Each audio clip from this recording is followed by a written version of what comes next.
welcome back to MPTV. I'm Sydney, and this is your makeup news and highlights. Paula Hayes is founder, CEO, and the head chemist of Hue Noir. According to opb.org, Hue Noir is a makeup manufacturer and distributor that designs products specifically for women of color. When Hayes was younger, she experienced breakouts from makeup and could never really find the right color match for her. She carried these issues she experienced as a teen to lead her to her adult career.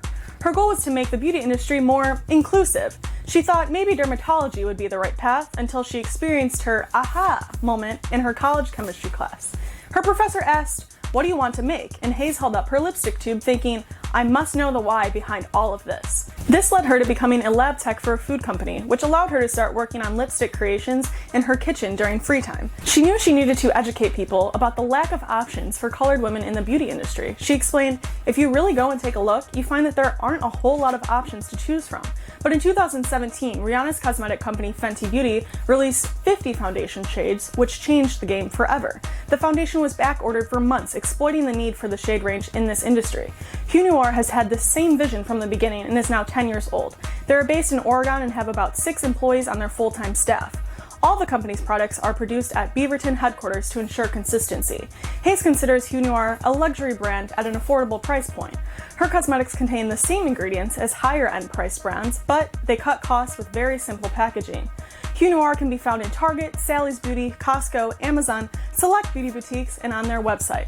She's been given reassurance from her customers saying her products have been a game changer for them. Hayes said, "That's immeasurable because it again goes back to me fulfilling the promise that I made to do something and do it authentically."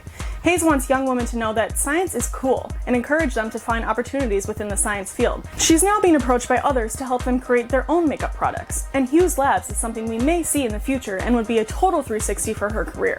This goes to show that having a passion and quite literally a hand in every step of the process produces the most authentic and reliable makeup products. It saddens me to inform you that special effects makeup artist Ryan Nichols passed away on October 8th at the age of 47. According to Times columnist, Nichols was battling brain cancer for 2 years. His wife Megan wrote on Facebook, "I'm greatly saddened to let all of Ryan's friends and fans know this heartbreaking news. Ryan's fight with cancer has come to an end. He fought with dignity and looked it right in the face. He made a lot of others with cancer feel strong and gave them the fight they needed."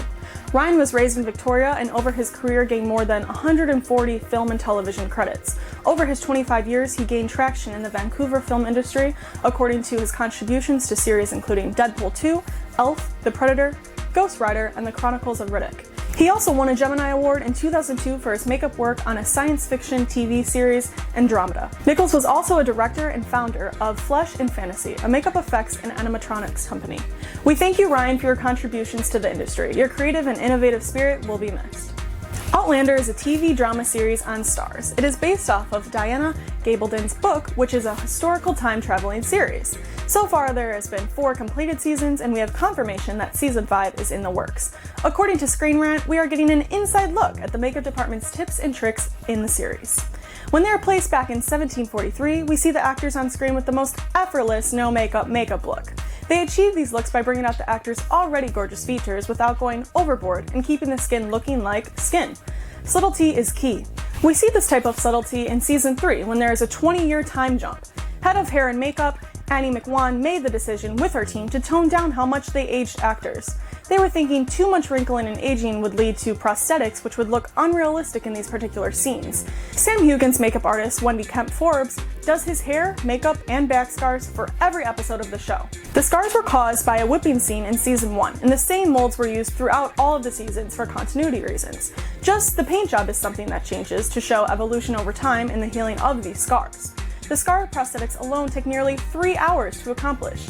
Annie informed Screen Rant that they have over 300 wigs too for the show. That number keeps growing each time, and wigs ain't cheap. She has never had that many wigs on a set before, but given how much history is involved in the storyline, we can understand that the lavish hairstyles of the time are necessary to emulate the era correctly. As for the beards we see in this series, you'd think a Scottish Highlander in the 18th century would be rocking a ragged beard. But in reality, research proved that to be false. Being bearded was actually looked down upon at the time, but since Gabaldon wrote her characters to have beards in the series, they decided to stick with it for the show as well.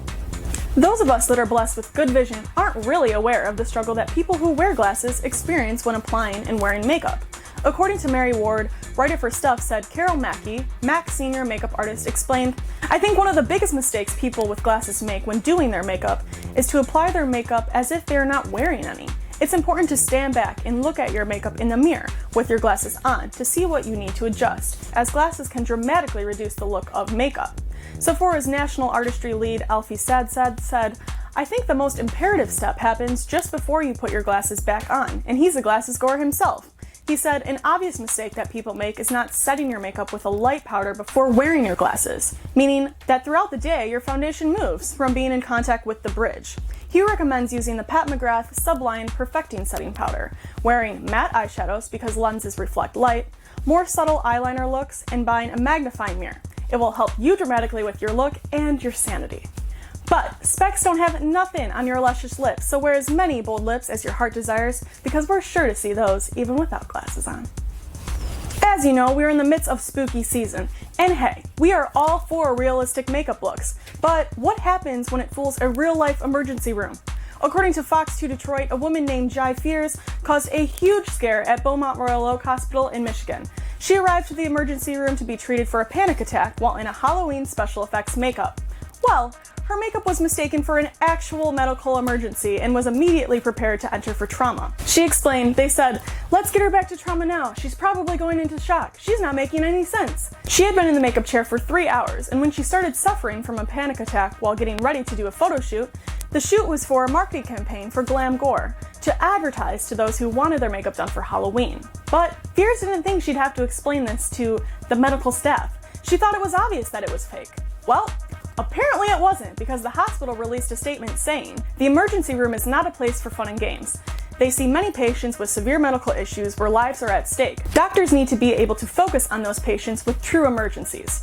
Fears followed that statement with, "Let me please say, anxiety is no joke or laughing matter either. It was a serious situation that happened at a strange time."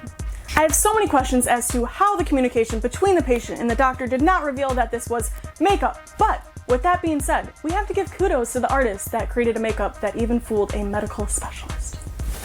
Thank you so much for tuning into MPTV's segment of Makeup News and Highlights. Until next time, I'm Sydney, and as always, respect the craft.